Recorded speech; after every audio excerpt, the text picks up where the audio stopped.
হরে কৃষ্ণ। রাধে রাধে বন্ধুরা, সবাই কেমন আছো? আশা করছি সকলেই খুব ভালো আছো।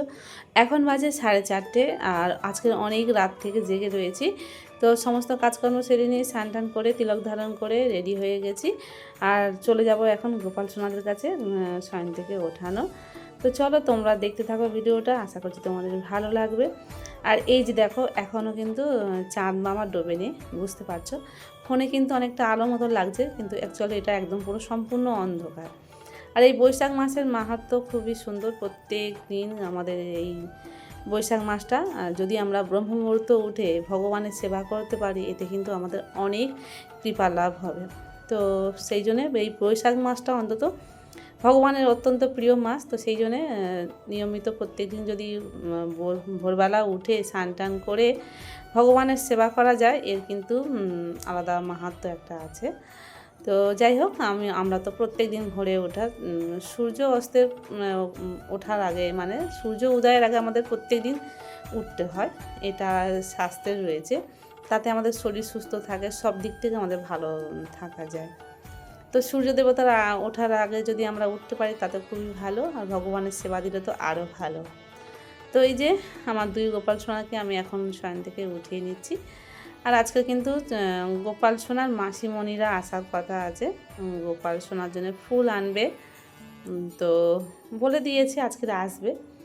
তো যার জন্য কিন্তু আরও খুবই আজকে ফুল আমি সকালবেলা তুললাম না, গাছের থেকে তেমন একটা ফুল হয় না এত ভোরে। তো আমার এমনিতে গাছের ফুলগুলো ফোটে না, সকালবেলা একটু বেলার দিকে ফুল ফোটে, যার জন্য সকালে আমি আর ফুলটা তুললাম না। টগর ফুলের গাছটা ভালো টগর ফুল ফুটতো, কিন্তু গাছটা গরমেতে না কেমন হয়ে গেছে, আর গাছটার মধ্যে না পোকা লেগে গেছে। মানে গাছের গোড়াটা একদম পুরো কি বলবো, একদম ফাঁপা হয়ে হয়ে মানে নষ্ট হয়ে গেছে, পোকাতে কে করে নিয়ে আছে। তো সেই গাছটা কোনো কারণে থেকে বেঁচে রয়েছে। তো সেই গাছে একটু আধটু ফুল হয়, কিন্তু এই এত অতিরিক্ত গরমের জন্য ফুল আর হচ্ছে না। তো বৃষ্টি হলে আবার যদি গাছটা ভালো তরতাজা হলে তখন আবার ফুল হয়, আর পাতা একদম ঝরে গেছে। তো সকালবেলা ভোগ লাগিয়েছিলাম, বাল্যভোগে মিষ্টি রসগোল্লা লাগিয়েছিলাম। আর এই যে মাসিমণিরা চলে এসছে, আর মাসিমণির ফুল নিয়েও তো এসছে, তোমাদের বললাম। আর স্থলপদ্ম, সত্যি বলতে এই ফুলটা আমার এত ভালো লাগে। পদ্ম ফুল ভগবানের খুবই প্রিয়।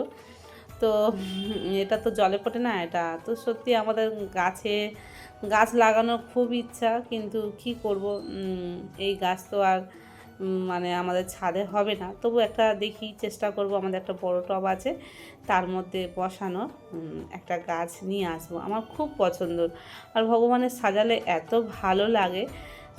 এই যে টগর ফুলগুলো সত্যি খুব ভালো, ওদের গাছেরই ফুল, বড় বড় পাপড়ি, ফুলগুলো এত সুন্দর, আর গন্ধও খুব সুন্দর বেরোচ্ছে। আর ওরা খুব সকাল সকাল এসছে, এখনও 7টা বাজে না, তখন চলে এসছে।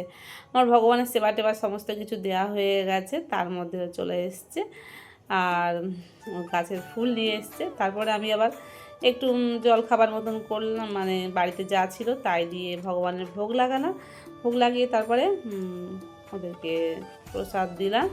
তারপরে ওর মাসিমণিরা তো চলে গেল, আর এই যে দিদিভাই এখন স্নান করিয়ে দিচ্ছে। তো আমরা একটা পুরাতন অনেক বহু দিনের গোপু সোনার কাছে যাচ্ছি। তো সেই গোপু সোনার আজকের অঙ্গরাগ হবে, তোমাদেরকে দেখাবো।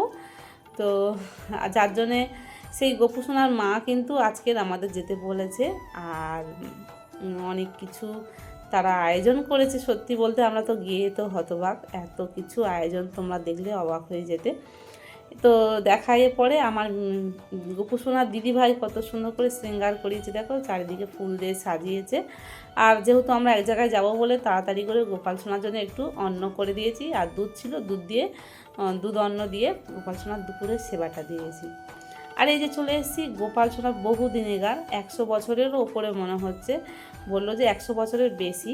তো সেই মাতাজির দাদা শ্বশুরের বাবার মানে আমলের, দাদা শ্বশুরদের আমলের মানে গোপু সোনাটা, এই গোপু সোনার অঙ্গরাগ করার জন্য আমাদেরকে বলেছে। তো হঠাৎ করে বলেছে, গোপাল সোনার বাবা যেহেতু অঙ্গরাগ করা হয় আমরা করি, তো প্রফেশনালভাবে তো সবসময় আমরা যে হ্যাঁ খুব বড় বড় বিগ্রহ অঙ্গরাগ করা হয় তা কিন্তু নয়, আমাদের বাড়ির বিগ্রহ যেগুলো আমাদের গোপাল সোনার রয়েছে তাদেরকে অঙ্গরাগ করা হয়। তো সেক্ষেত্রে একটু টুকটাক সবাই জেনে গেছে, তো যার জন্যে গোপাল সোনার জন্য বলেছে অঙ্গরাগ।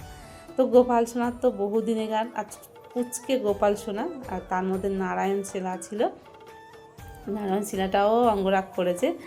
সত্যি অঙ্গরাগটা খুবই সুন্দর হয়েছে। তো তোমরা দেখে অবশ্যই কমেন্ট করে বলবে যে কেমন হয়েছে। তো এমন কৃপা পাবো আমরা ভাবতে পারিনি। তো অনেক দিনেকার গোপাল সোনার অঙ্গরাগ করতে সুযোগ আসছে এরকম।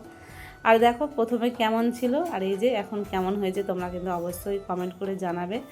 আর গোপু সোনা যেন কত হাসছে, কি মিষ্টি লাগছে দেখতে, তাই না?